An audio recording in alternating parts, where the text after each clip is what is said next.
Mainit-init na chismis, maiiyak ka talaga rito sa inamin ni Donnie Pangilinan. Nagpapasalamat talaga daw siya na dumating si Bel Mariano sa kanyang buhay.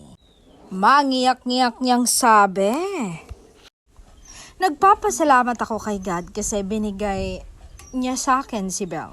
Salamat kasi minahal at pinili niya ako. Salamat kasi ipinaramdam niya sa akin na hindi ako mahirap mahalin.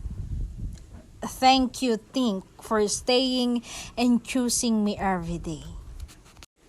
At kung may hihilingan man ako, siya pa rin yon. Wala akong balak maghanap pa ng iba kasi kontento na ako sa kanya.